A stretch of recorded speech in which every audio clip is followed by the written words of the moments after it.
comme je vous l'ai dit, aujourd'hui, on va s'intéresser au théâtre ukrainien. Donc, notre programme est un peu bouleversé. Je vous ai prévenu que voilà, ce semestre, on fait dans l'improvisation. Et il se peut que l'ordre des séances soit chamboulé. Mais donc, voilà, on va s'intéresser au théâtre ukrainien. Et en particulier un théâtre qui s'appelle le Bérézine, qui est né après la révolution de 1917 et qui a fonctionné pendant plusieurs années à Kharkiv, justement, avant d'être fermé. Et son directeur, le metteur en scène Les Kourbas, qui est très connu en Ukraine, c'est un metteur en scène de la tendance moderniste, a été arrêté.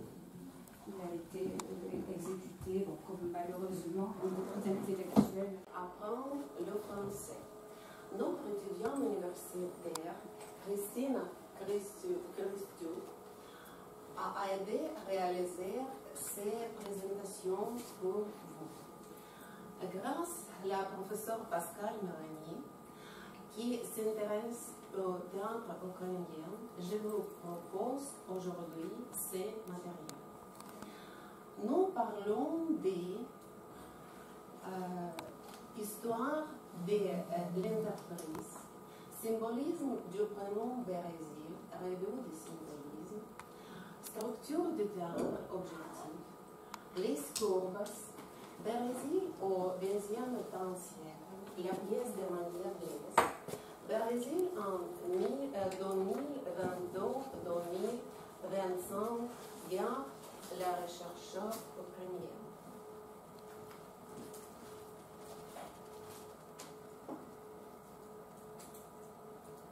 Les Kourbas est fondateur du théâtre Bérézine. Les Kourbas était un allemand maître à sens réformateur ukrainien, un acteur, un théoricien du théâtre, un dramaturge, un publiciste et un traducteur.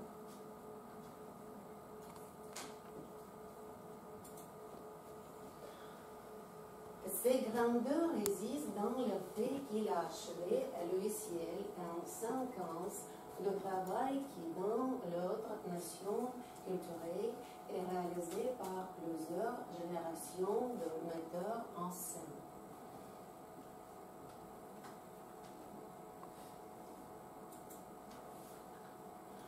Le 31 mars 1922, à Kiev, le maître en sens et dramaturge Les Kourbas crée le Bérézine Studio Théâtre, qui devient les fleurons du modernisme dans le théâtre ukrainien.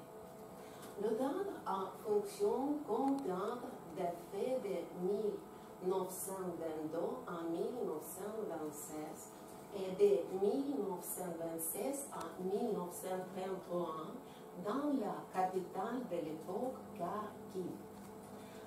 Les périodes de vie et de formation du théâtre à Kiev est décrite comme sa période politique, tandis que la période à Kharkiv est considérée comme la période philosophique. Extrait de la biographie de Les Kourbas.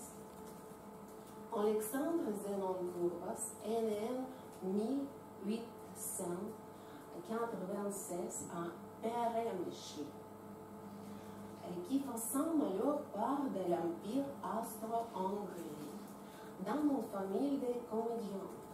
À partir de 1907, il étudie à l'Université de Vienne et la faculté de philologie et à l'école d'art dramatique du conservatoire de Vienne.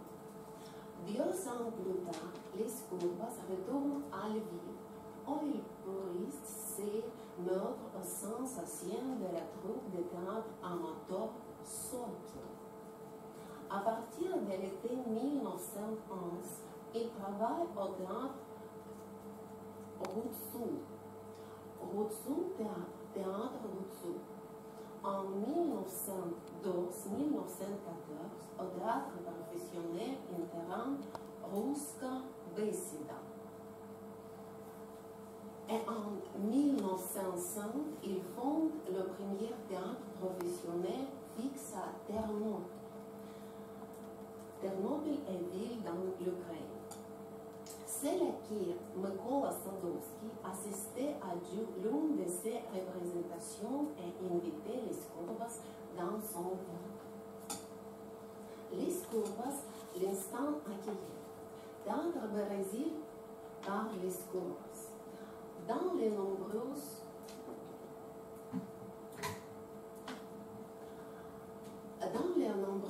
interviews accordées à des journaux de Kiev, les Skourbas ont raconté des créations de Brésil. Le théâtre est parmi les soldats de l'armée rouge. De la 400 division de la bannière rouge de Volhynie.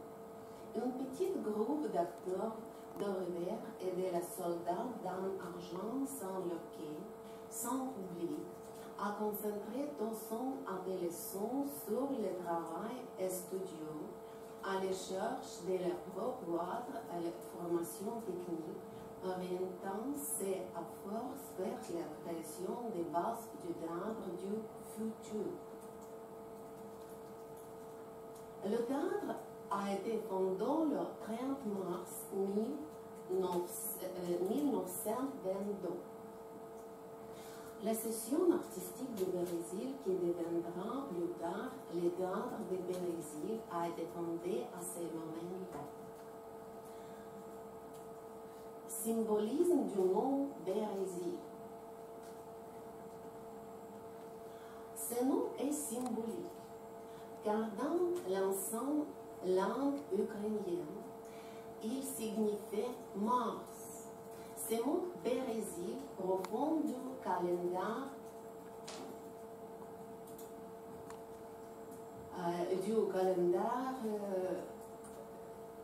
Ans et début d'un nouvel art. Les Skourbas et le nouvel art ukrainien de la jeunesse étant plein d'enthousiasme. La guerre étant terminée, mais les artistes avaient compris que même parmi les rues, ils valaient le bien de cri de la culture, car c'est après l'hiver, il y a toujours les printemps. Le théâtre est fondé à la fin du mois de mars, Brésil. D'ailleurs, selon création version, Brésil peut ainsi signifier avril. Et le nouveau théâtre est né presque le 1er avril. D'autre part, le nom Brésil donne à réfléchir car il vient son décembre de voleurs, nos ancêtres, brûlant l'écorce et bolero et ce mot lorsqu'il y a 20 ans de loin de Chaperjane. Sont même de la fâcher avec les bolero car en mars en capitale c'est ambré. Ne s'agit-il pas d'allusion en hébreu qui javellement est Jean début? Le titre a été suggéré par les Skourbas lui-même et utilisant les vers des poètes norvégiens, bourgeoisons comme devise. Je chasse le Brésil, il brise tout ce qui est ancien, il crée un nouveau endroit.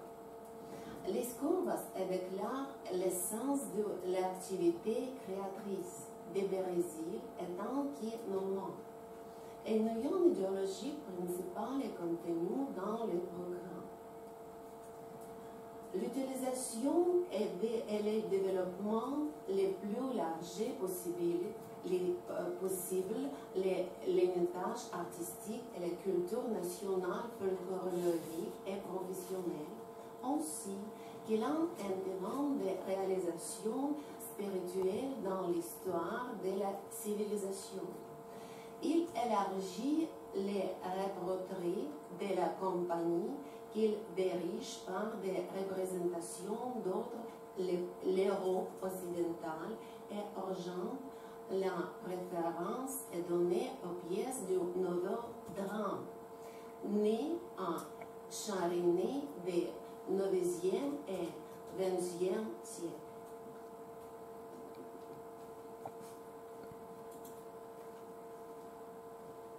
Structure du théâtre objectif. Le théâtre au Brésil se composant de 4 à 6 ateliers de théâtre. D'une raison des stations de recherche, de commission, l'organisation et de création, l'unité de formation et de laboratoire. Lors de la construction du nouveau théâtre, la direction est partie du principe que le travail principal du théâtre n'étant pas seulement théâtre, mais aussi social. L'intérêt est d'apporter un autre ensemble complet, un acteur citoyen et professionnel, un scénariste, des clous, un nouveau dramaturge. Le Brésil n'est pas seulement un théâtre, mais aussi une sorte d'université, une académie des arts. Au début de son existence, le théâtre a reçu le soutien de la 400 divisions de Berlin, puis a connu des difficultés financières. Il n'a reçu aucun subvention de l'État, n'a donc même pas pu organiser certaines productions. Le théâtre ne disposant pas de ses propres locaux permanents et utilisant périodiquement l'essence du théâtre Taras Shevchenko. Zinkovska, Lénine et le récent théâtre Pelmet, 29 rue Kreshchat. Pour information, le théâtre Pelmet est un théâtre de petites formées et de petits genres qui a fonctionné de 1916 1920 à Kiev, au 29 de la rue Kreshchatik. En 1917-1918, il s'agissant du théâtre Pelmet, des comédies légères et l'opérette. Le théâtre stationnaire de petites formes Pelmet, stationnaire de petit septembre 1916, est local de un nombre assez clos de la rue Kreshchatik. En décembre 1923, avec l'aide du public, la Société pour la promotion du théâtre révolutionnaire ukrainien écrit à Kiev sous la direction du chef du comité exécutif régional de Kiev, Grinko, qui est également le chef du conseil municipal de Kiev. Pendant son maintien, une réforme administrative et territoriale, lui et des directrices de Kiev a été créée sur le territoire de l'ancienne province de Kiev. La société a suivi à question de l'exercice général officiel de Brésil dépendant de factures de services publics et de la mise à disposition des locaux permanents. Comité de fuse central ukrainien, central exécutif comité. Le présidium du comité exécutif central juge nécessaire d'acheter de théâtre en mars 1924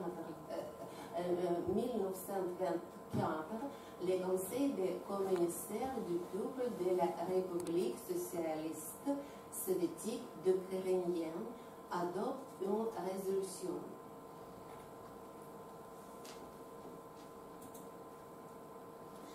Exemption de l'association du théâtre Brésil de toutes les taxes et de tous les frais liés à son travail culturel. Le théâtre reçoit des locaux de théâtre Lénine, enseignement théâtre sauf. La même des années, Brésil subit des changements structurels. Au début du mois d'avril, les ateliers 1, 2 et 4 ont été fonctionnaires à un seul. L'atelier central de théâtre de Kiev, il se compose de 60 artistes et de 38 membres du personnel administratif et technique. Le groupe cinéma a été séparé en groupes distincts.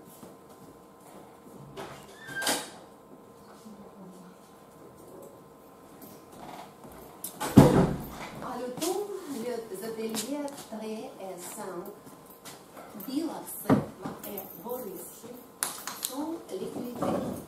Ils ont donc été intégrés à l'association Théâtre Bérézile.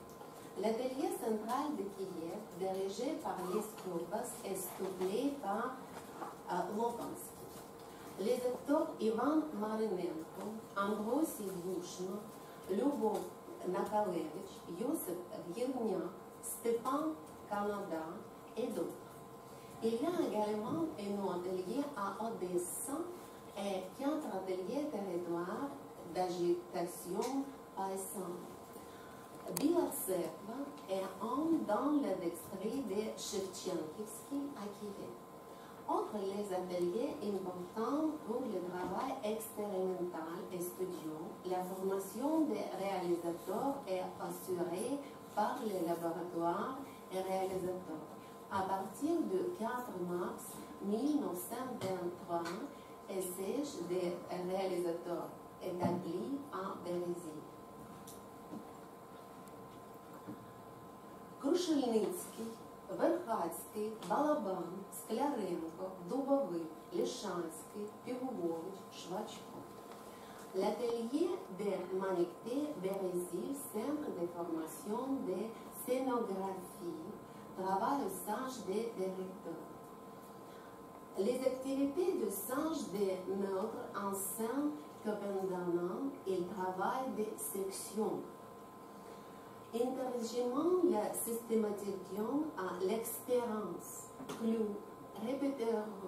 répertoire, théâtre royal, langue et terminologie théâtrale, organisation scientifique du travail, station musée qui a contribué à l'organisation du département théâtre.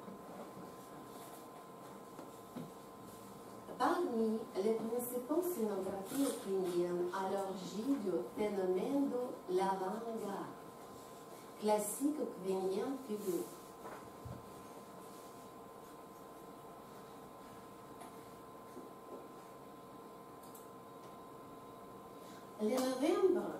Le 7 novembre 1924, l'association théâtrale reçut une nouvelle statue des noms du théâtre dramatique de Bérézile. Pour son public principal, le théâtre réduit au maximum le prix des billets, de 40 à 20 copies par billet. Le théâtre donne les nombreuses représentations gratuites pour les travailleurs, les soldats de l'armée rouge, les membres des syndicats, les enfants.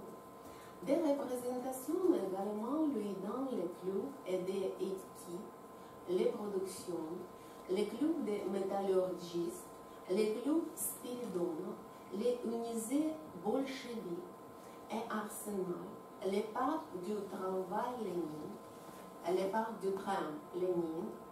Au cours de l'été 1924, le théâtre effectue une tournée sur la rive gauche de l'Ukraine. La tournée est contrôlée de ceci. Le journal de Kharkiv écrit que le Bérézile fait une percée dans le théâtre entré. Et chaque production du théâtre est sans aucune d'autre une étape importante.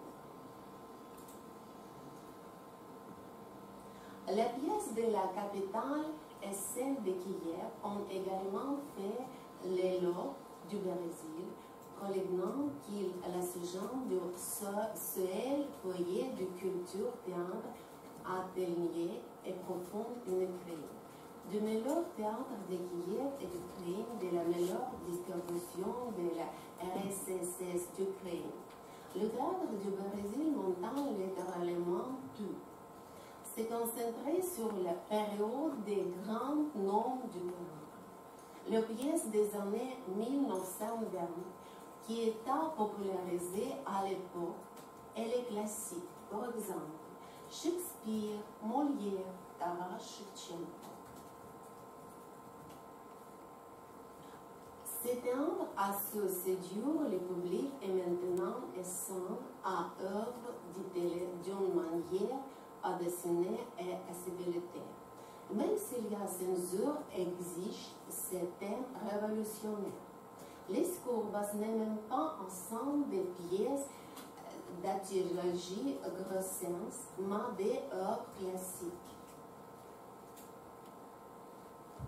En février 1925 a eu la première des classiques Mikhail Staritsky, mise en scène par Vassili Vassalenko. En mars de la même année, tous les troupes de théâtre jouent la pièce Haïdamaki,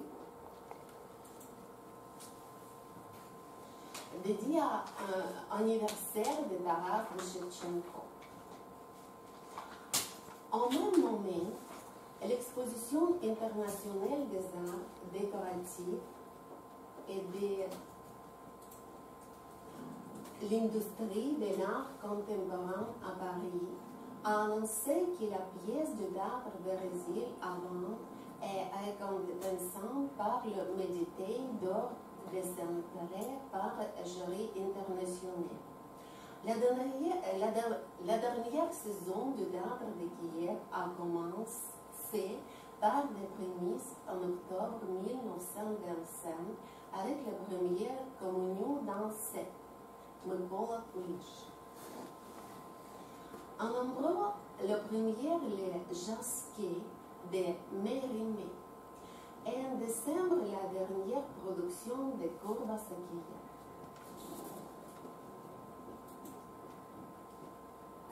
En mars 1926 a eu des dernières créations du théâtre Brésil de Kiev, la comédie Shpana, en plutôt des revues basées sur la pièce de Volodymyr Yaroshenko.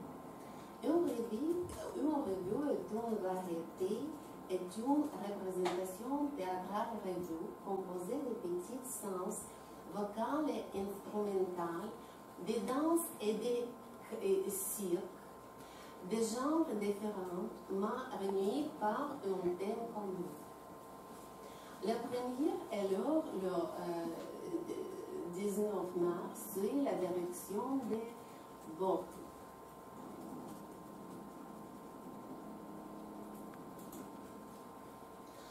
Le 4 mai 1926, à localisation du transfert du théâtre Brésil à Kharkiv, qui a fait adieu au soleil et son théâtre préféré.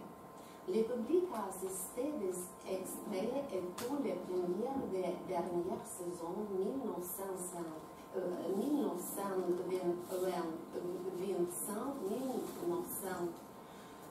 1925-1926, exprès les mémoires et scènes ukrainiennes, Instagram, membre de l'Académie ukrainienne des arts et des sciences.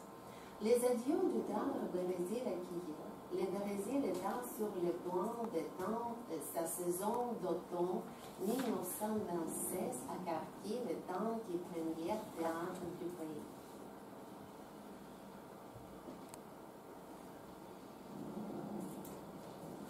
Les courbas ont pris une place importante dans les considérations de la Renaissance exécutée. Il a créé un théâtre expérimental du modernisme ukrainien, lentement à l'avant-garde des chercheurs artistiques de l'Occident. Il a jeté les bases de l'École nationale d'art dramatique et de mise en scène après aux contributions significatives d'enseignement à ouvrir le monde l'explication dramatique Mykola Polish et le grand acteur d'Ambrosi Bushman, Marian Krushelnitsky, Valentina Kristakova, Dmitro Militsenko, Josef Yernian, Natalia Ужвик.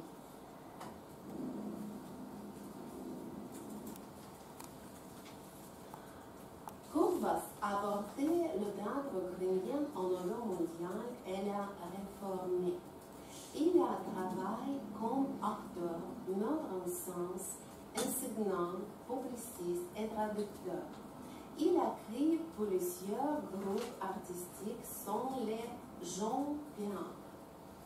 Elle a Bérésil Art Association a mis au point son propre système de mise à sens basé sur la méthode de transformation.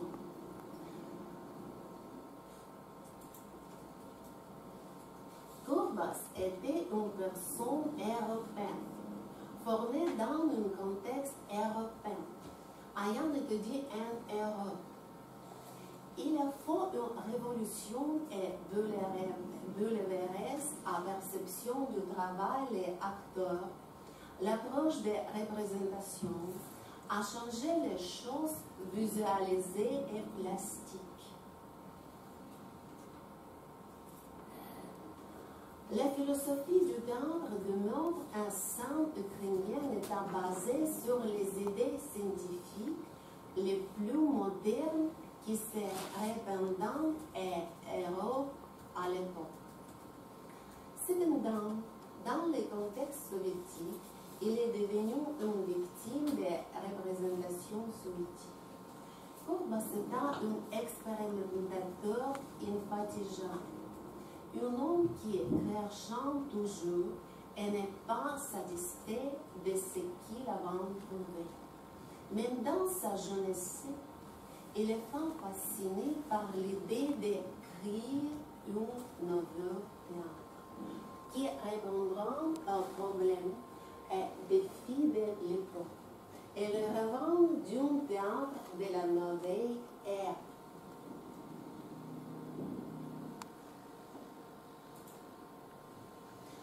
Kurbas s'élève comme un monopole du théâtre réalisé collection et des œuvres de théâtre européen de nouveau style. Bien que Kurbas était des personnes très données, il a toujours insisté sur le fait qu'il a donné pas seulement les fruits de la talent et de l'artistique divine, mais aussi du travail, car l'art est un savoir-faire.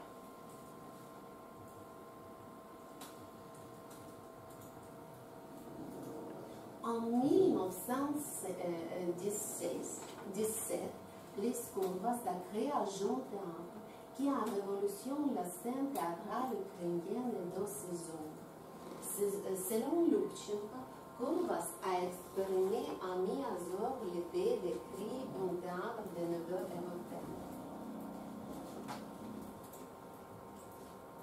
En 1920, sur la scène du théâtre ukrainien d'Ashevchenko, Kurbas a mis en scène une production innovante et expérimentale de Haïdamak, basée sur les poèmes d'Ashevchenko. Dans cette pièce, il écrit référentiel du théâtre scénique. Le spectacle combinant toutes sorties d'art, musique, plastique, maquillage, conception théâtrale, éclairage, costume, récitation, jeu d'acteur et concept de notre ensemble.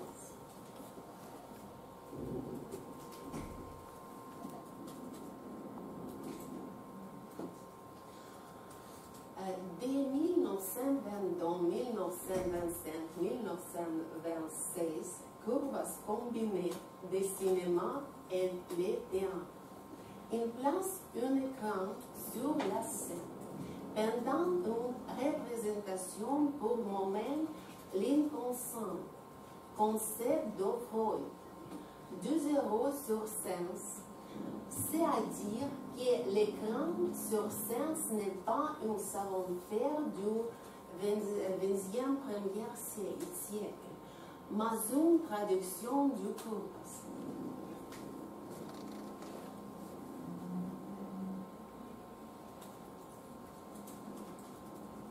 En 1936, le théâtre commence à travailler à Kharkiv sous le nom de Berezil. Kurbas travaille avec le dramaturge Mykola Kulish. Dans la pièce People Malachi, Nina Mozaeva et Maklena Graf, les artistes ont détruit la vision du monde et les dogmes politiques imposés avec diligence et persistance par les ordres soviétiques. Philosophie. Kurbas est un tome en savoir, encyclopédie et profond.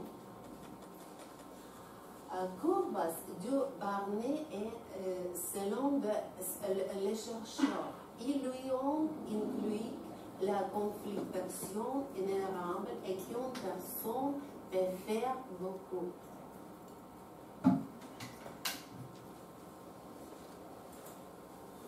Les Kurbas ont dit: un acteur doit être non seulement talentueux, mais aussi très cultivé. Les programmes de conférences Berezil reprennent notre les disciplines théâtrales, des conférences sur la philosophie en sens, l'histoire du théâtre mondial, les peintures et la danse. Kurbas avait raison quand il dit: à Berezil, il possédait une vision du monde, tout autant qu'il possédait des convergences.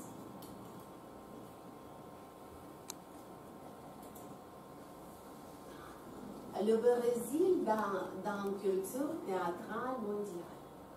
En époque soviétique, le théâtre brésilien ne pouvait pas faire les tournées à l'étranger. Ce n'est qu'aujourd'hui, grâce aux universitaires, aux créatifs de théâtre, aux artistes de théâtre, qui le monde plus décoratif les Kurbas et ses réalisateurs novatrices dans leur intégralité. Cependant, certains faits permanents de faire qui ce Brésil n'ont pas été isolés. Il sera devenu. Brésil, la façon, la conscience, les Kurbas perçoivent le théâtre comme un lieu où des questions socialement importantes être solo et résolu.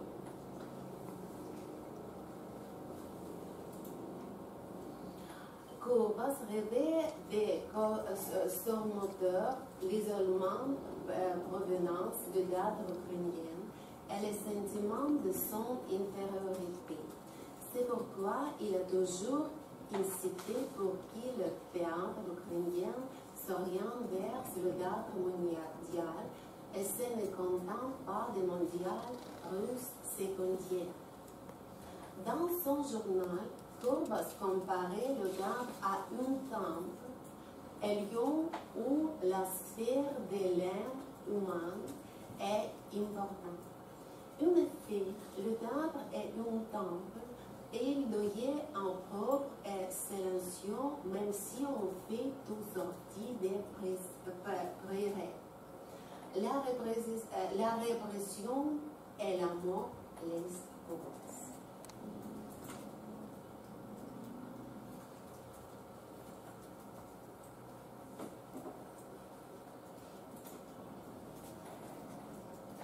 Le 5 octobre 1933, les autorités soviétiques escarrent Kurbas de la direction du Brésil pour cause du nationalisme, de formalisme et de séparation d'avec la réalité soviétique et du théâtre russe. Le 26 décembre 1933, il est arrêté et emprisonné pour participation à une organisation terroriste contre-révolutionnaire. Le 9 avril 1934, Kurbas est condamné à 5 ans de prison. Il purge la pierre lors de la construction du canal mer Blanche-Baltique, puis à camp de Solovetsky.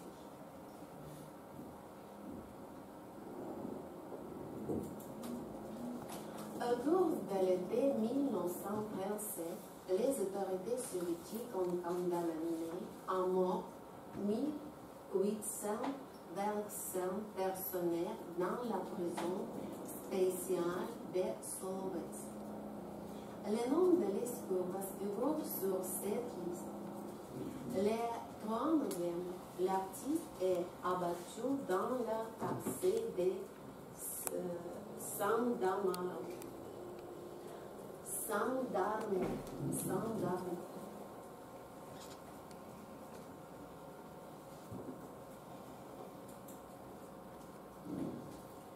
Théâtre dramatique des temps de Kharkiv portant le nom de Shevchenko, Bérézil. Après la fusillade, le théâtre s'est développé dans un certain but. Détaché de traductions sur Iran étaient établis. Ceci n'en commence à revenir qu'après l'information de l'Union soviétique.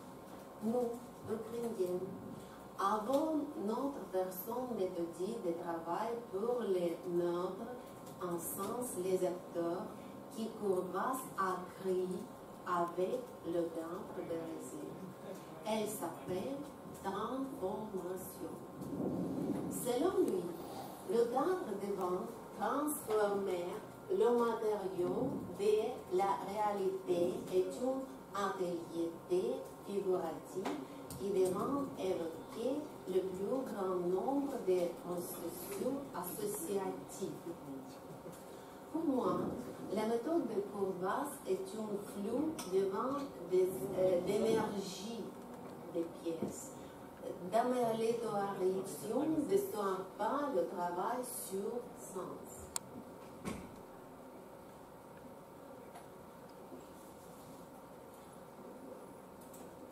Bérézil au XXe siècle, 21e siècle, la pièce de Manière Blaise.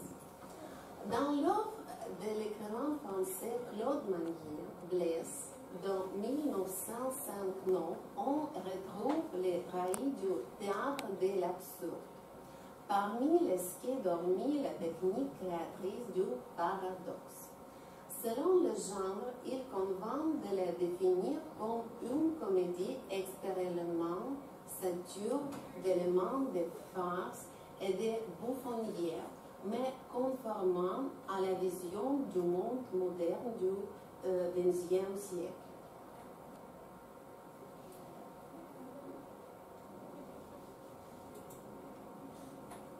Saison théâtrale 2014-2005, Théâtre dramatique Académie d'État de Kharkiv, nom d'après Shevchenko, Bérézil, en notant la première de la comédie Blaise des Français comédiographe Manier, qui a lieu le septembre 2014. Production de la pièce à l'aide russe. Commandant justice de Daniel Manier, plus la entrée expérience littéraire dans le discours du théâtre de l'absurde. Cependant, la comédie Biès est une pièce encyclopédique construite sur le principe du paradoxe. Les protagonistes, la suivante Marie, et l'aristocrate Blaise, sont absorbés par l'autre dans des circonstances chaotiques et à de l'heure qui semblant un sens à permettre. L'amateurisme idéologique de Marie permet de reverser exercer son contrôle volé sur les cours d'élection, ce qui conduit à la mort impossible conservant d'un aristocrate un phénomène qui est devenu un signe traitement du XXe siècle. Des paradoxes s'inscrivant dans la réalisation conflictuelle. Carlier et sa femme, Carlier et sa fille Laura, Carlier et Geneviève, Carlier et Louise. Cependant, sur la base de l'essence du paradoxe, grâce au grotesque et à la bouffonnière, ce conflit ne se développe pas mais sont résolus. Pièce maniée se compose de 3 actes.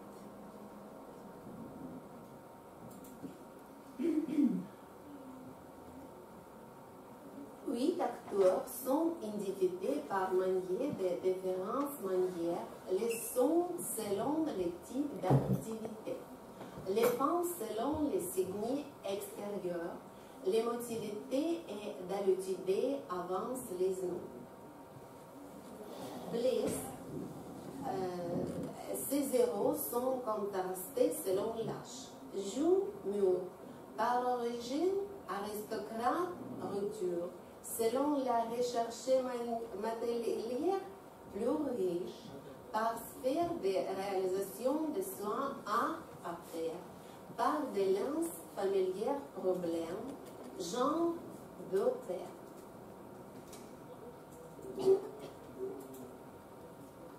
Ainsi, manier contribue au conflit sous forme d'un triangle amoureux.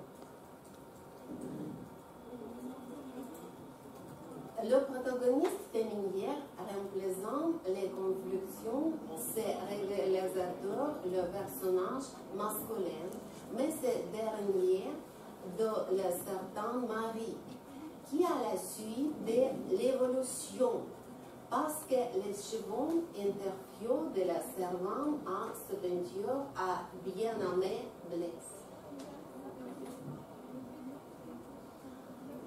L'abondance de Blaise ne reflétait symboliquement celui de l'artiste, qui a des buts de performance qui disparaissent ainsi. Les costumes des acteurs ne réfléchissent pas les tendances de la mode.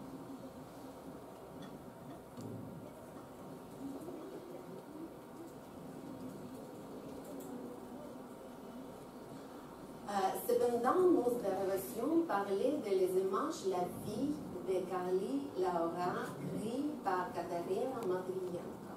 Le minimum de lignes l'écrivait pour cette héroïne. L'actrice a renforcé ses propres d'une converse et ses manières de jouer individuelles.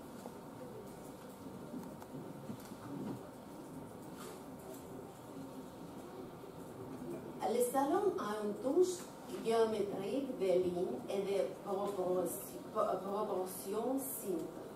Dans les années 1960, il y eut des tableaux anonymes de peinture abstraite, une copie de Modigliani, artiste moderniste, le début du XXe siècle.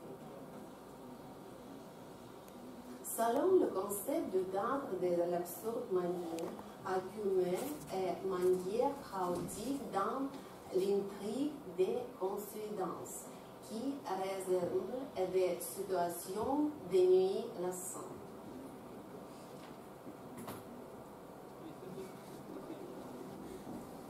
C'est l'absurde c'est l'absurde conflit dans la scène.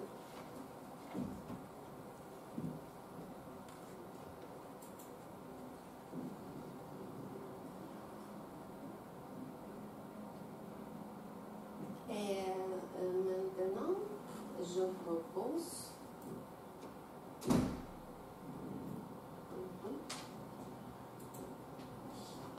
le Brésil est 2020-2025.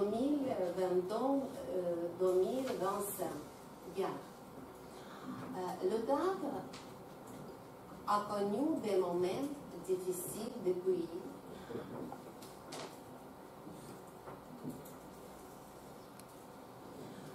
le 23 février 2022, première explosion à Kharkiv.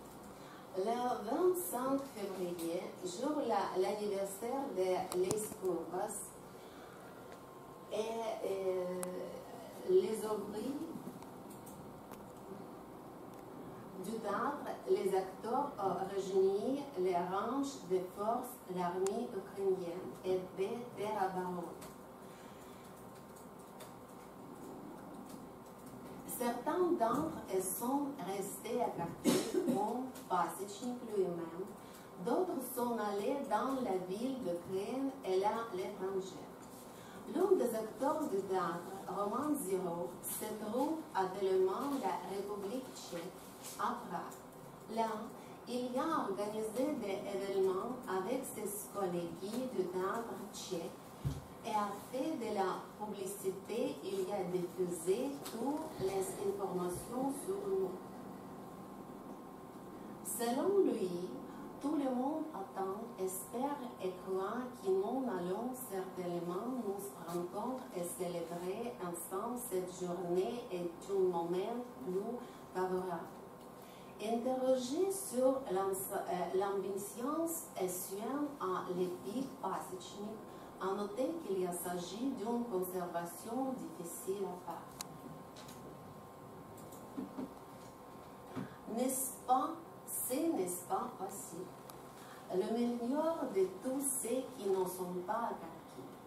Tout le monde veut être gouverné à Kharkiv. Nous jouerons certainement la première. Nous sortons permanentes et reconstruisons notre public. Il n'y a pas d'armée dépressive. Il y a des tristesses, évidemment, liées au désir de rentrer chez eux le plus vite possible et de faire le travail que les acteurs, les personnalités, les agents ont sentiment. Ont choisi cette voie à laquelle ils consacraient toute leur vie. Cet état d'esprit, les conférences, nous sentons malheureusement, a déclaré Pasechnik. Vers ce temps 1903, la petite scène Brésil commence à fonctionner. Aujourd'hui, Aujourd'hui, 2025, des pièces du répertoire de la petite scène sont projetées dans le restaurant et les bars de Kharkiv. À Kharkiv, les lumières sont souvent éteintes. Cela se produit le plan meilleur de la pièce. Par conséquent, le générateur et d'électricité était à lumière et la performance continuait. Et son sol sont plus sûrs lors de ces bombardements. C'est pourquoi le public s'y rassemble.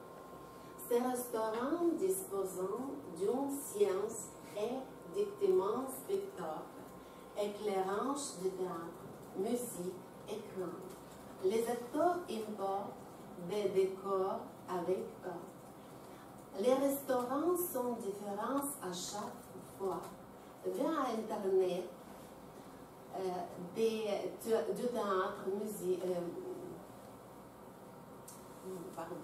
via Internet, des plateformes information aura lieu la représentation.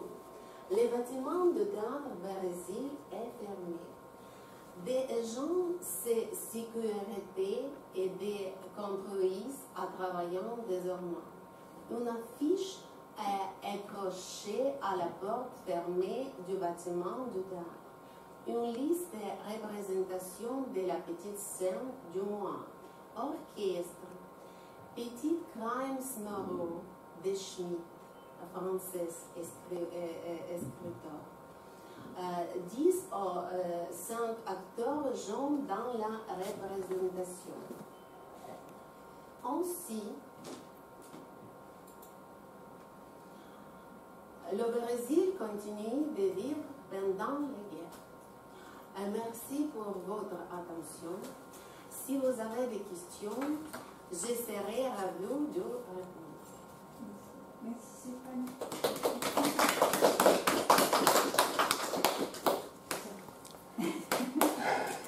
Bon, je ne sais pas dans quelle langue on va communiquer. On va essayer de parler français, puis essayer, bon, vous passez à l'ukrainien, Anna, tu vas nous aider.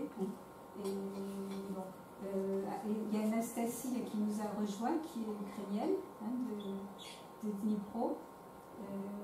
Voilà. Alors, est-ce que vous avez des questions? Est-ce que vous avez compris exactement de quoi il était question? Parce que j'ai pas eu le temps de faire un petit cours d'introduction sur le théâtre en Ukraine. Donc, au XIXe siècle, le théâtre en ukrainien était quasiment interdit. C'était interdit de donner des représentations théâtrales en ukrainien. Il y avait bien sûr des théâtres, mais qui jouaient en russe. Et bon, parfois, il y avait quand même ça dépendait quand même des situations. Il y avait quand même des comédiens ukrainiens qui pouvaient donner des divertissements dans cette langue. Mais bon, la langue théâtrale était considérée comme... C'est le russe qui était considéré comme la langue théâtrale. Et je pense que... Alors, je me trompe peut-être, mais moi, je comprends le travail de Kurbas. Kurbas, on dit, hein, Ukrainien, Kurbas, mais français, Kurbas. Comme une tentative de faire sortir le théâtre ukrainien de son aspect provincial. Parce qu'à la fin du XIXe siècle, quand on a commencé à autoriser le théâtre en ukrainien, les pièces qui ont été représentées, ben, c'était surtout des pièces réalistes qui montraient la vie des paysans ukrainiens, voilà. Donc des pièces de genre un peu. Hein, et Kurbas, c'était un moderne en fait. Il a voulu inscrire le théâtre ukrainien dans l'universel. Et donc, il a voulu, d'après ce que j'ai compris, parce que j'ai quand même lu un petit peu avant, il a initié des méthodes de mise en scène modernes, rompant avec le surréalisme, ce bruit qui était un peu pesant au théâtre. Alors, j'ai pas très bien compris comment il se positionnait vis-à-vis de Stanislavski, parce que c'est la référence obligée pour tout le théâtre du XXe siècle. Stanislavski, il n'a pas une importance seulement pour le théâtre russe, il a une importance pour le théâtre universel. Et Stanislavski, c'était un réaliste, on le sait. Et au XXe siècle, en URSS, il y a d'autres metteurs en scène qui ont tenté de se dégager du réalisme et d'initier de nouvelles méthodes. Et donc Kurbas fait partie de ce groupe de metteurs en scène, de gens de théâtre qui ont rompu avec le réalisme. Alors bon, il y en a eu en Russie, mais il y en a eu aussi dans d'autres endroits de l'URSS. Là, je travaille un petit peu sur le géorgien Marjanishvili, Marjan, enfin bon. C'est un peu la même chose. Je trouve qu'il y a une parenté entre les deux hommes. Mais voilà, je ne veux pas monopoliser la parole. Enfin, bon, moi, ça m'a intéressé, mais il faut que je creuse encore pour mieux comprendre ce qui s'est passé au Bérésil. Voilà. Je ne sais pas s'il faut traduire en ukrainien, en résumant. Можна я зараз зроблю акцент? Oui, те, alors, що moi, ви зараз je говорили. І дивіться, можна спробувати перекласти зараз. Паскаль говорила про модерністичні акценти в театрі. Я буду зупинятися, щоб так повільно можна було перекладати. Прошу, будь ласка. Pascal vient de parler des aspects modernistes du théâtre. Потрібно вчитися через мистецтво. Donc, ce qu'il faut retenir, qu'il faut apprendre à travers l'art. Коли ви читаєте, коли ви дивитесь п'єсу, Quand vous lisez, quand vous regardez une pièce de théâtre, ви відчуваєте, і під час цього відчуття емоцій ви покращуєте себе. alors vous pouvez en fait ressentir des émotions que vous peut-être ne ressentiez pas avant, et ainsi vous pouvez vous améliorer, en fait, accéder à un autre niveau de connaissance de soi. Таким чином, абсолютно будь-який твір, будь-який твір має робити людину краще.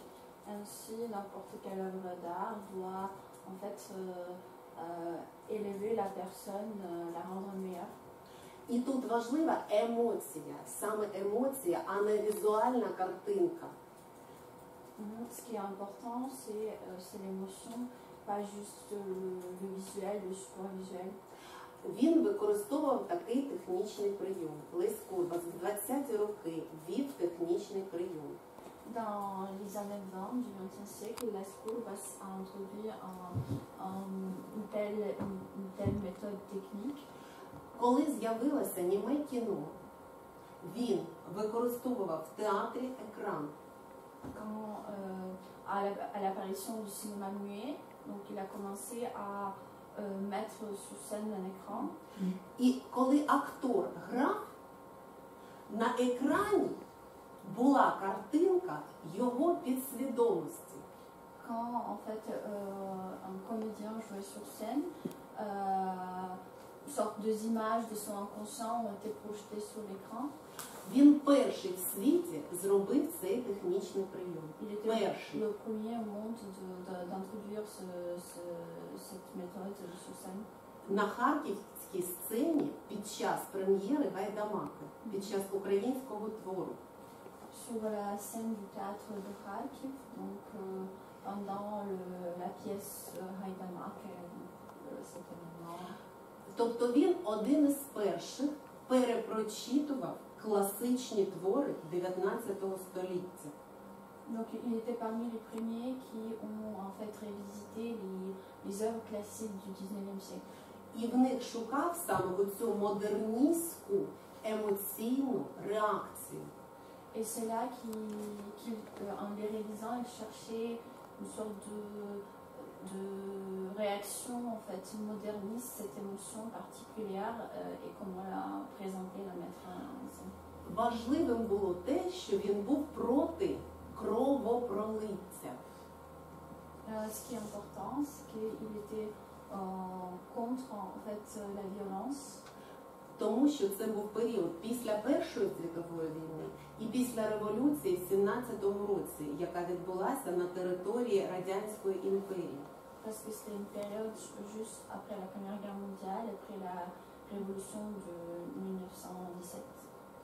Він намагався викликати співчуття до маленької звичайної людини і до життя апріорі.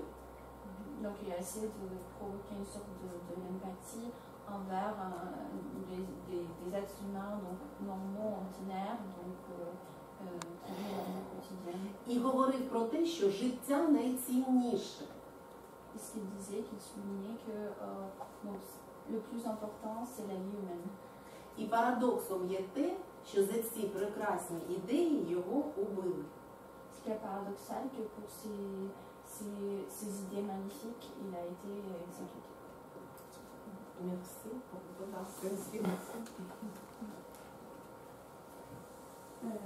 votre question. Je ne sais pas si on poursuit sur ce sujet du théâtre ou si. Enfin, moi, j'avais pensé qu'on pouvait parler d'autres choses, aborder d'autres thèmes. Alors, ça peut être des thèmes liés à la culture ukrainienne, ça peut être lié à la situation actuelle de l'Ukraine, peut-être dire quelques mots de l'université de Skoroda, quelques mots de la situation à Kharkiv, je ne sais pas, de quoi vous avez envie quel sujet vous avez envie qu'on aborde? Alors peut-être on pourrait parler de l'université pour commencer, hein, c'est un thème. Svetlana, donc si vous pouviez nous parler de votre université, comment... Ми знаходимося на кордоні з Росією. Харків знаходиться на кордоні з Росією. Donc Kharkiv se trouve à la frontière avec la Russie. І ми одне із перших міст, яке почали бомбити в 22-му році. C'est l'une des premières villes qui a été bombardée en 2022. І саме от я належу до людей, які відчули все це своєю шкірою. Тобто я жила і живемо зараз під час оцих вибухів, які не припиняються. Donc Svetlana, en fait, elle le ressent dès le début, donc parce qu'elle vit au cœur de ce qui se passe, de tous ces bombardements, donc elle peut le ressentir personnellement, directement dès le début. Перший місяць в лютому і в березні у нас був локдаун. В 22-му році, кінець лютого і березень, до 20-го числа був локдаун. Ми нічого не робили. За наказом міністерства у нас організували канікули по всій країні. Donc au début, au mois de février et mars 2022, l'université a été fermée comme partout en Ukraine. Et donc il n'y avait aucune activité, c'était sous l'ordre du ministère. Ну, по-перше, весь час бомбили. Parce que tout le temps, donc, les villes ont été bombardées. І дуже погано працював інтернет в цей час. Et l'internet fonctionnait très bien. Особисто я намагалася працювати, і таким чином я обманювала себе, що війни немає, і що я продовжую жити далі. Personnellement, Svetlana essayait de continuer à travailler, ainsi en fait de se persuader que la guerre est là, mais que en fait elle se concentre sur autre chose. Я організовувала конференції в цей час, коли ніхто не працював, і намагалася писати наукові статті. Elle organisait des conférences et en fait elle essayait d'écrire des articles scientifiques, faire des recherches. В березні 22-го року почали працювати дистанційно університети в Україні. Всі. Donc en mars 2022, toutes les universités ont commencé à fonctionner avec le mode distanciel. І намагалися йти на зустріч студентам. Розуміли, що немає електричества, що складна ситуація у всіх. І тому просто от університети намагалися виживати як можуть. Donc les enseignants, les universitaires essayaient de se mettre à la place des étudiants, dans le sens qu'ils comprenaient que beaucoup d'étudiants n'avaient pas d'électricité, de moyens de se connecter, etc. Donc il y avait ce mode de fonctionnement un peu provisoire où les gens en fait essayaient de comprendre comment vivre dans cette nouvelle réalité. І з 22-го року, з вересня, всі почали працювати уже активно. З 22-го року, з вересня. À partir de septembre 2022, donc, les activités donc, ont repris progressivement et les universités, d'autres établissements ont commencé à fonctionner plus ou moins normalement. Ми використовуємо метро. Nous utilisons le métro. Є дистанційне навчання. Il y a aussi, enfin, on peut faire le distanciel. І в метро можна збиратися, тому що метро є бомбосховище. On peut se rassembler dans le métro parce que c'est aussi un abri anti-bombe en même temps. Для дітей Харкова організована метрошкола. Donc pour les enfants de Kharkiv, une école dans le métro est organisée. 5 штук їх вже. 5 школ, 5 метрошкол. І там створена спеціальна структура, де діти з різних районів можуть приїжджати, і у них є розклад, і вони за цим розкладом займаються в метро. Il y a 5 écoles comme ça. En fait, il y a un emploi de temps adapté, même pour que les enfants des petites villes, des villages de la région puissent venir en fait, et continuer leurs études selon le programme. В університеті ми займаємося дистанційно. À l'université, on étudie à distance. Всі університети Харкова працюють зараз дистанційно. Toutes les universités de Kharkiv fonctionnent comme ça aujourd'hui. У нас є студенти, які виїхали за кордон. Il y a des étudiants qui sont partis à l'étranger. І вони зараз теж дистанційно підключаються і продовжують вчитися в Харкові для того, щоб отримати диплом. Mais ils continuent en fait à étudier à l'université de Kharkiv donc, en utilisant le distanciel pour après obtenir un diplôme. Взагалі в Україні зараз дуже сумна ситуація, тому що міністерство намагається скорочувати кількість університетів. Donc la situation en Ukraine en ce moment est assez dramatique parce que le ministère essaie de fermer les universités sûrement pour des problèmes, à cause des problèmes budgétaires. Харків – університетське місто.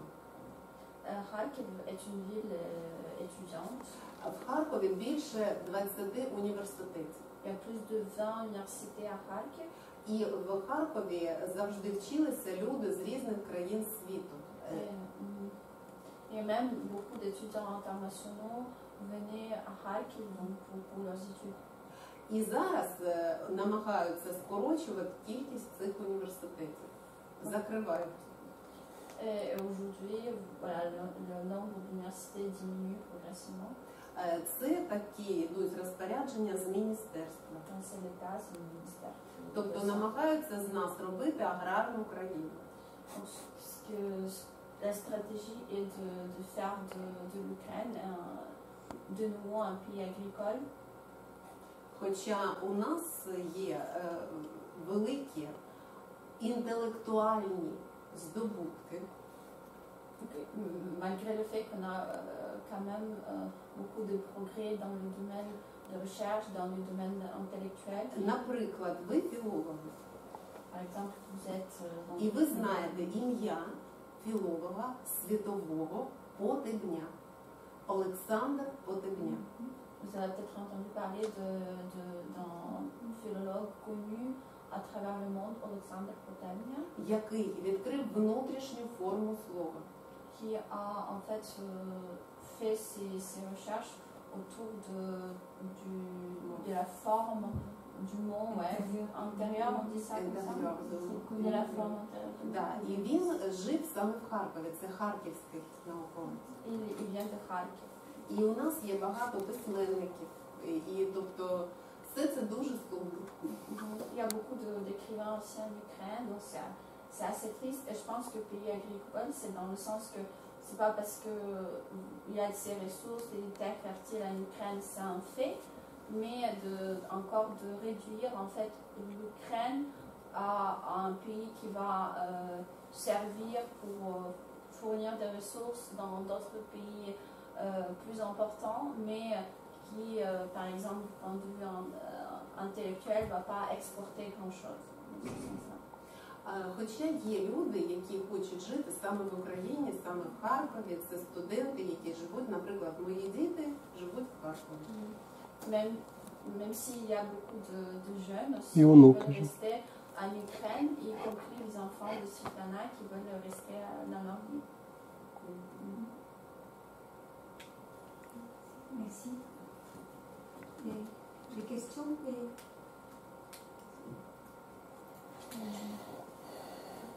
Oui, une question par rapport au théâtre. Vous expliquiez que c'était beaucoup des adaptations de pièces classiques, du Shakespeare, ce genre de choses-là. Est-ce que le théâtre Bérézil a aussi écrit ses propres pièces? Які написали? Чи вони самі створювали оригінальні п'єси, а не лише ставили на основі класичних творів? Спасибі, да. Я називала письменників Микола Куліш. Микола Куліш, він якраз працював разом з Лесем Комбусом, і він сам писав п'єси саме для цього театру. Микола Куліш, qui est un dramaturge connu en Ukraine, il collaborer étroitement avec High School parce que du coup, ensemble, en fait, ils créent des pièces pour mettre en scène. Це було тоді. Але зараз у нас також є сучасні українські твори, які пишуть саме для української сцени. C'était avant et aujourd'hui, cette tradition de créer des pièces originales pour mettre en scène dans les théâtres ukrainiens perdure, donc ça continue. Може, ви чули таке ім'я Жадан? Це харківський письменник. Він популярний, він може подобатися, не подобатися, але ми не можемо, ми знаємо це ім'я, так? І він створює саме перформанси, не тільки, скажімо так, класичні там твори, але і поєднує це з музикою. І alors, il y a un écrivain, un poète très connu, Serhii Jadin, qui est contemporain, qui doit avoir un peu plus de 50 ans aujourd'hui. Donc, il n'écrit pas seulement donc, des poèmes, des romans, mais aussi il fait des performances musicales parce qu'il y a son groupe qui s'appelle Jadin et Sobak, Jadin et les chiens, soi-disant, et il met en musique souvent ses propres poèmes et il est super populaire en Ukraine parmi les jeunes. Il y a toujours des salles pleines quand il passe dans une ville en Ukraine, etc. Да, і також у нас є театр Арабески. Це театр, який сформувався в 90-х роках ХХ століття. Il y a un autre théâtre qui s'appelle les Arabesques, qui a été fondé dans les années 90. Voilà. Да, і от саме його, це перша дружина Жадана, Свєта Олешка. Це фундаторка цього театру. Donc l'ex-épouse de Jadin qui a fondé ce théâtre, qui a créé ce théâtre. І саме вона перша почала створювати ці перформанси, коли поєднала групу «Мертвий півень» з Котляревським, з п'єсами Котляревського, коли почала це все робити. Donc c'était elle qui un petit peu on va dire qui a instauré cette tradition de performance en combinant les musiques de notre groupe connu en Ukraine, Mертвий півень, le coq mort, soi-disant, avec les œuvres classiques de Ivan Kotlяревский, qui est un peu le fondateur de la nouvelle de la langue ukrainienne, soi-disant contemporaine, moderne. Свєта Олешка, ми разом вчилися в університеті. Du coup, c'était dans la même promotion, c'est elle, cette ex-épouse de Jadin, était dans la même promotion que Sveta. А Жадан учився в нашому університеті, це випускник нашого університету Сковороди. Et Jadin était donc étudiant de l'université dans laquelle on s'est Ghana. Alors, Jadin, il est très connu. On a quelques traductions à la bibliothèque, si vous avez envie de... Merci pour votre question. Et comment peut-être dire deux mots encore de l'université. L'université Skovoroda, c'est une université pédagogique. Да, да, да. Elle forme les futurs enseignants, c'est ça? В майбутньому яка форма? Це майбутнє, він випускає майбутніх викладачів, вчителів. Ага, я зрозуміла. Да, перша стратегія, що це учителя, але у нас є також і мистецький напрям, у нас є факультет мистецтв, там де музика, ну це теж орієнтується на учителів, є ще і психологія, і, ну тобто не тільки. Да, акцент іде на учителів, але і інші також теж є там філологія, фізкультура. Il y a plusieurs spécialités, donc même au sein de l'université pédagogique, c'est la faculté de psychologie, la faculté du sport, la faculté des arts, etc. Donc c'est assez pluridisciplinaire. не тільки. Et nous sommes en train de réfléchir à un futur accord entre les universités qui devrait permettre un échange. Donc, si on fait cet accord, nos étudiants pourront aller à Kharkiv et étudier.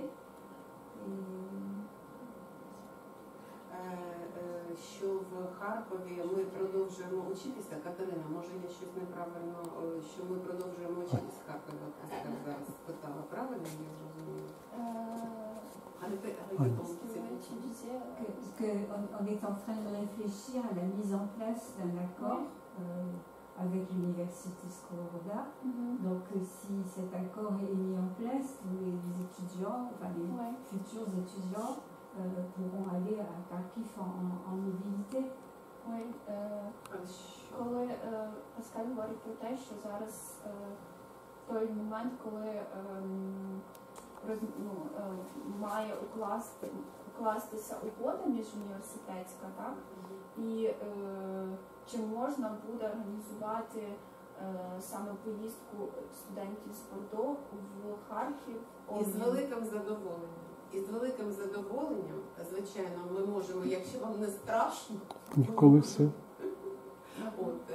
Тобто, коли це все закінчиться, обов'язково, коли закінчиться оце, я сподіваюся, всі про це зараз говорять, і воно все рівно рано чи пізно закінчиться. Тому, звичайно, це можливо. Bien sûr, ça va être possible. Donc, alors, peut-être quand la guerre va se terminer. Après, peut-être aussi, si vous n'avez pas peur, c'est à réfléchir. C'est en fonction, je pense, des ennuis. Mais c'est avec plaisir ce que dit Sitana. De leur côté, tout le monde est bienvenu. Я дуже вдячна за цю ініціативу, і це дуже важливо, щоб була підписана ця угода, і щоб ми потім могли продовжувати разом працювати. Це дуже важливо. Oui, elle est déjà très reconnaissante pour cette opportunité et pour cette initiative. Et je trouve que c'est très important d'avoir ce genre d'accord en fait, entre les universités, surtout dans les situations actuelles. Espérons que on va pouvoir retrouver un semblant de normalité bientôt. Parce que, en tout cas, moi j'encourage, si jamais on a la chance d'arriver à conclure cet accord, il me semble que pour les étudiants français de Bordeaux, ce serait une formidable opportunité, parce que Kharkiv c'est une ville passionnante. où il s'est passé plein de choses, et c'est aussi un grand centre culturel. On a vu que la première université a été fondée à Kharkiv. Le premier théâtre permanent aussi, j'ai lu, a été fondé à Kharkiv. Et puis, c'est à l'époque soviétique, il y a eu une architecture. C'est le foyer de l'architecture moderne. Voilà, et ça, c'est pour me limiter à ce que je sais, parce que j'ai encore moi-même beaucoup de choses à découvrir. Donc je crois que ça serait vraiment intéressant si on pouvait faire quelque chose. Et bien entendu, les étudiants ukrainiens sont les bienvenus. À Bordeaux, nous en avons déjà, un peu contraints et forcés, malheureusement.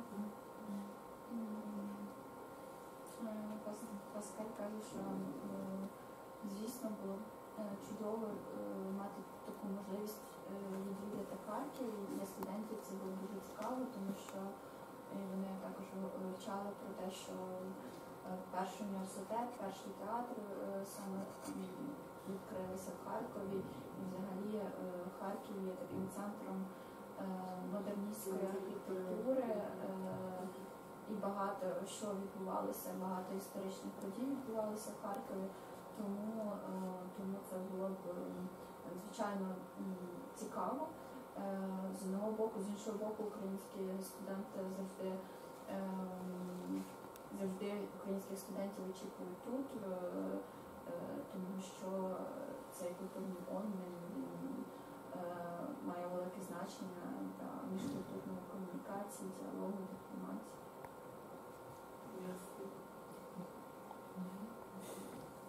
Voilà, j'espère qu'un jour il sera possible que les étudiants ukrainiens choisissent de venir à Bordeaux et non pas viennent par obligation. Я сподіваюся, що українських студентів буде вибір саме, що вони приїдуть в Бордо за своїм власним вибором, а не через вимушені обставини, пов'язані, наприклад, з війною.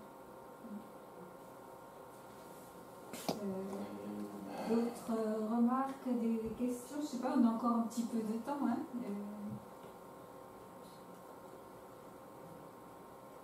Au niveau des langues, peut-être, donc à l'université de Kharkiv, quelles sont les langues étrangères qui sont enseignées? Alors le français, nous sommes très contents.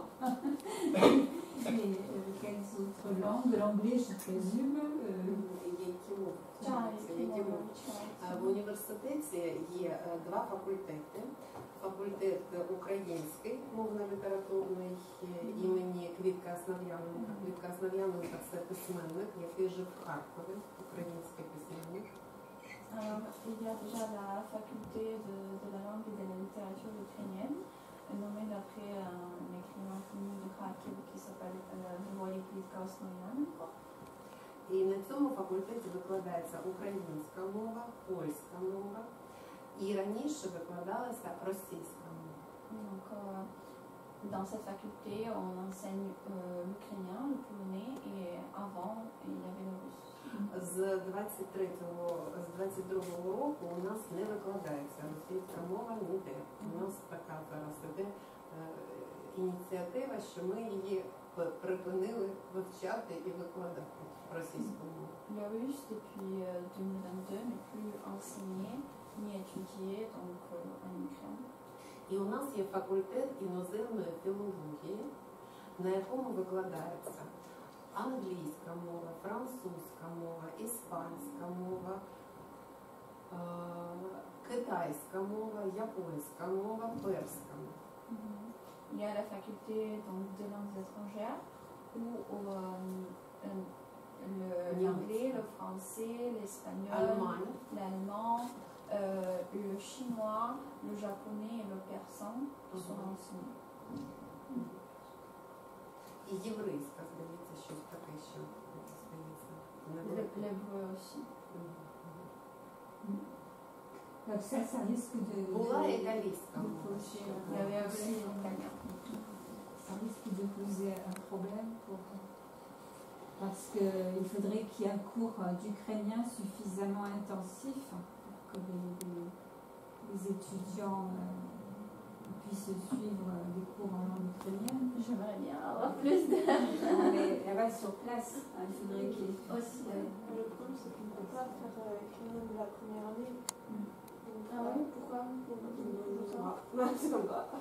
Ah, si, enfin, ça c'est une question qui est... Ça commence à... Enfin, c'est la structuration de nos formations, elle dépend du niveau des étudiants. Parce que, en fait, ici, les étudiants sont inscrits en licence de russe et ils choisissent une deuxième langue. Bon.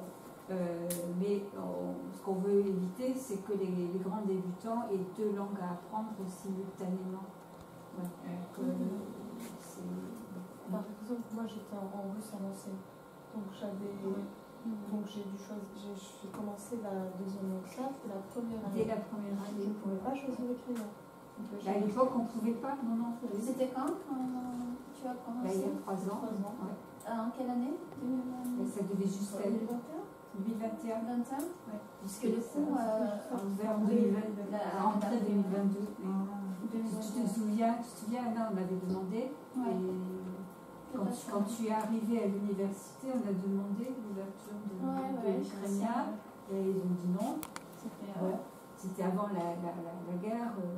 Et en fait, assez curieusement, c'est la guerre qui a décidé l'université à ouvrir l'ukrainien. Mais bon, quoi qu'il en soit, que ce soit l'ukrainien, que ce soit le polonais ou autre, c'est toujours une deuxième langue parce que la langue principale, c'est le russe. C'est le russe qui tient l'ukrainien en fait. Alors, donc aussi paradoxalement que ça puisse paraître aux yeux extérieurs. Hein. Et on ne pourra jamais ouvrir une licence d'ukrainien à Bordeaux. Donc ça, c'est sûr. Voilà. Et donc c'est pour ça que c'est compliqué pour nous.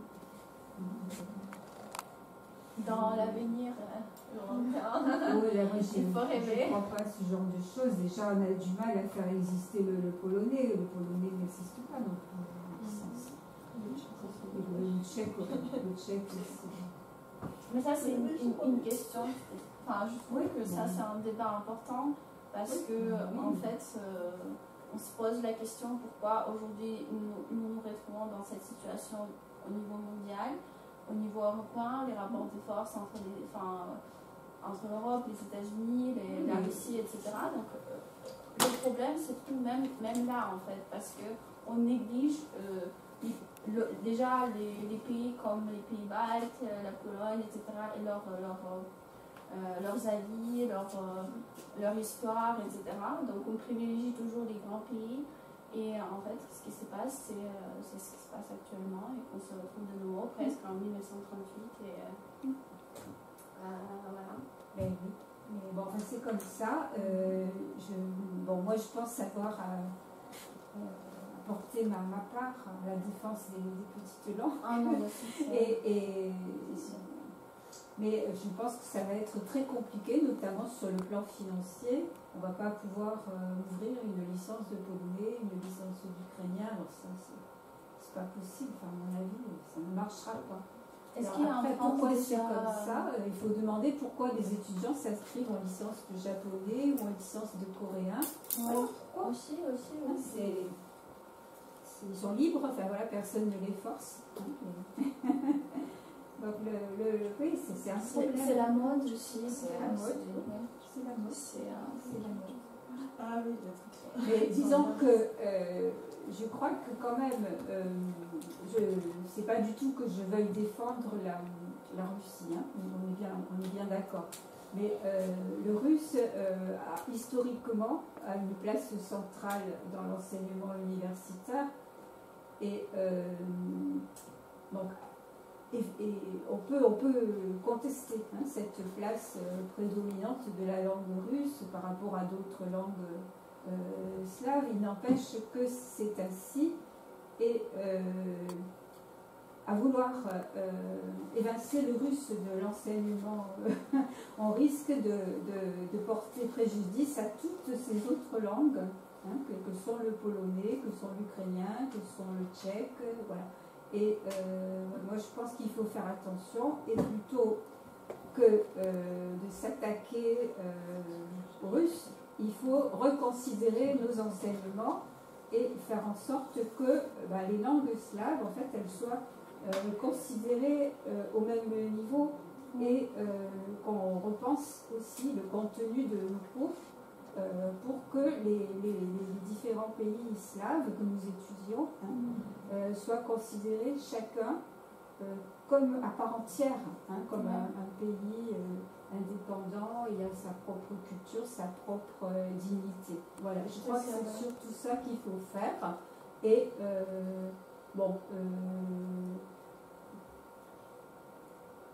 je comprends que pour l'Ukraine, que pour la Pologne, que pour les pays baltes, ce soit compliqué d'entendre ce discours.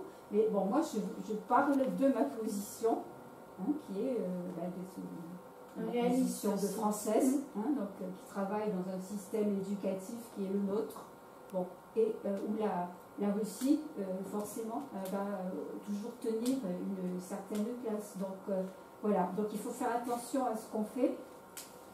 Et je pense aussi que nos étudiants qui partent en mobilité comprennent certaines choses. Moi, je fais tout à fait confiance aux étudiants français, ceux qui reçoivent une formation dans notre système éducatif, qui sont quand même entraînés à une pensée critique, ils vont dans les autres pays dits russophones, hein, bon, et ils se rendent compte par eux-mêmes de certaines choses. Là, j'ai discuté récemment avec un étudiant de master qui vient de rentrer du Kazakhstan. Bon, il est allé au Kazakhstan, personne ne parle kazakh à l'université, donc il a communiqué évidemment en russe, et il était très content, et il a adoré, bon, mais il a vu des choses sur place qu'on ne remarque pas forcément quand on est chez nous, et notamment la montée d'un sentiment anti-russe très fort, hein, au Kazakhstan. Alors que, bon, vu de France, on n'a pas l'impression, on a l'impression que la Russie, le Kazakhstan, conserve de bonnes relations, hein, bon, au niveau peut-être pour des relations diplomatiques, politiques entre les deux pays, bon, ça va à peu près. En revanche, quand on va là-bas sur place et qu'on discute avec les habitants, ben, on se rend compte de certaines choses, et notamment de cette hostilité vis-à-vis de la Russie qui monte au sein de la société. Donc, vous voyez, le russe, ça peut aussi vous servir à ça. Hein, donc disons que bon, ça va être compliqué, je comprends, hein, de coopérer avec l'Ukraine, parce qu'on n'a pas le niveau d'ukrainien suffisant. Il va falloir qu'on passe soit par le français, soit par l'anglais, plus vraisemblablement. Mais bon, c'est un petit peu dommage, parce que ça impose l'anglais, ce qu'on disait l'autre jour, hein, un peu comme langue indispensable, incontournable, hein, des relations internationales. Je crois que c'est pas en tapant sur le russe qu'on va remonter la place du polonais ou la place de l'ukrainien. Voilà, c'est ça. En fait, tout le monde, ce qui va se passer, c'est que tout le monde va l'important, c'est parler que anglais. selon le pays, il faut bien contextualiser. Si l'anglais dans un pays en particulier, donc notamment l'Ukraine, n'est pas associé au crime, à la colonisation, etc., l'anglais est considéré comme une langue tout à fait, ou autre langue que les gens maîtrisent globalement. Voilà, donc je pense que c'est vraiment le contexte qu'il faut regarder, parce que si pour la majorité des Ukrainiens entendre le russe, ça évoque les traumas parce que leurs proches sont morts, etc. En fait, on ne peut pas les re-traumatiser avec cette langue, tandis qu'on peut passer par un autre moyen. Et si l'anglais, c'est quelque chose que universellement on maîtrise plus ou moins en France, en Ukraine, etc. Donc on peut utiliser ça comme moyen, et les technologies on a pour traduire, etc. Donc c'est surtout ça. Pour moi, c'est vraiment une question du contexte. S'il y a des pays dans le monde pour lesquels le russe n'est pas une langue qui provoque des traumas, oui, on est d'accord. Le problème, c'est que c'est pas en parlant anglais qu'on va inciter les étudiants à étudier l'ukrainien. Voilà. Non, c'est pas. Mais le russe non plus, finalement, parce que l'apprentissage du russe doit inciter à apprendre l'ukrainien. Parce que tu vois bien ce qui se passe ici. Si nous, on n'était pas là en tant que département d'études sociales, il n'y aurait jamais eu d'Ukraine. Oui, voilà. C'est le monde tel qu'il est construit. Voilà, c'est parce que ça a été fait comme ça, en fait. On est dans ce point-là de l'histoire. C'est juste que voilà, les choses sont faites de telle manière. Mais les jeunes générations, je pense qu'ils sont capables aussi, j'espère, pas la mienne, la vôtre, ou plus jeune encore, de peut-être changer les choses. On peut rester optimiste, même si je sais que dans ces temps, c'est très difficile de rester optimiste. Mais il faut croire dans les jeunes, dans leur ouverture d'esprit, leur sens critique, comme tu disais, qui sont dire en fait, et distinguer de ce qui est juste, ce qui est injuste, etc. C'est sûr que c'est compliqué quand, par exemple, on parle moi, ça m'a donné l'impression de parler avec un tchèque, dont qu'est-ce que tu étudies là ça en France. Faustine est allée en République tchèque récemment. Et on dit bah, je suis au département d'études sociales, elle fait ah bah du coup tu apprends des choses sur l'histoire de la République tchèque. Non, parce qu'en fait on est focalisé sur le russe et ça fait un peu grincer des dents dans le sens où bah, mais nous aussi on est slave et c'est toujours que pour l'autre je peux comprendre le point de vue. On essaie quand même, vous avez des cours Oui, sur on essaye un petit peu, mais en fait il y a une frustration quand en fait ils disent oui, mais en fait le seul moyen que les gens ont d'accéder à notre culture, c'est de passer par le russe, de passer par... Oui, avant c'était l'allemand, la République tchèque. Bon, c'est vrai. Ben oui, c'est comme ça. Il y a voilà, donc Svetlana, on était en train de...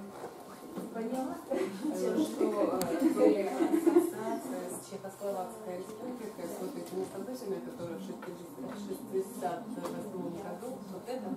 Нет, эта студентка только была чехословачка, да, разговаривала с другими студентами, спросили его, где она учится, она сказала.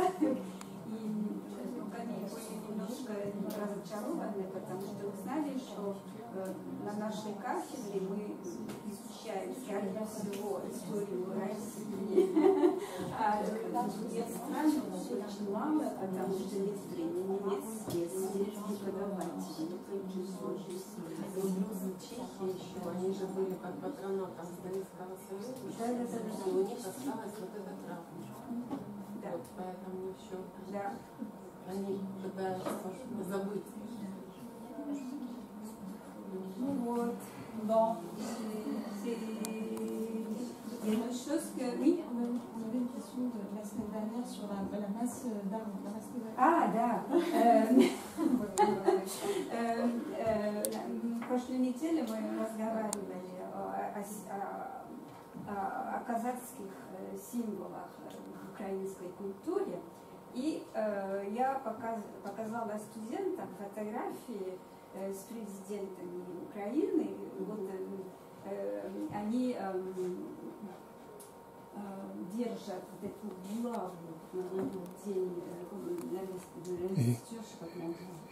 Гетьманська булава, гетьмана.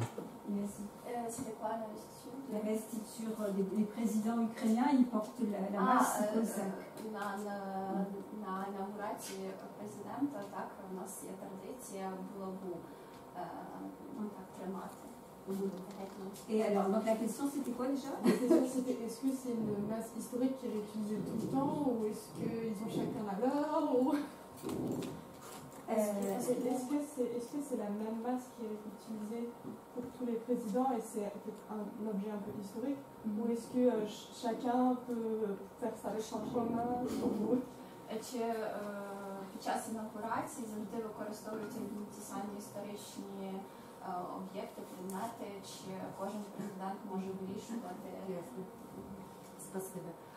От те, що зараз використалося, воно не завжди використовується, тому що раніше у нас були президенти проросійські орієнтовані. І коли були інші президенти, оці знаки казацькі не використовували.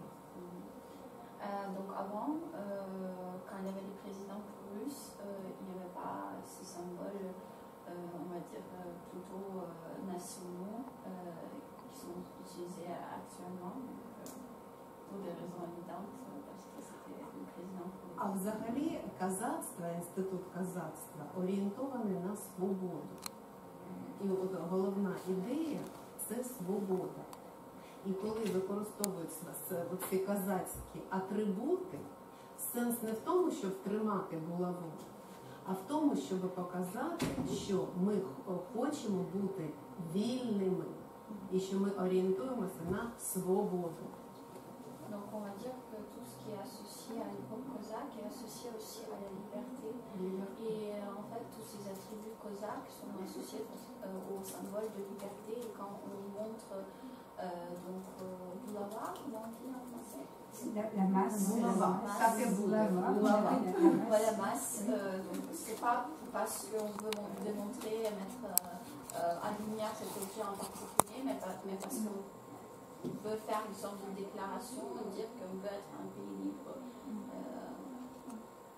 qu'en France, c'est orientation de liberté. Bah, c'est symbolique, mais les symboles sont importants. Hein, quand même. Les symboles qu'on met sur les pièces de monnaie, les armoiries de chaque État.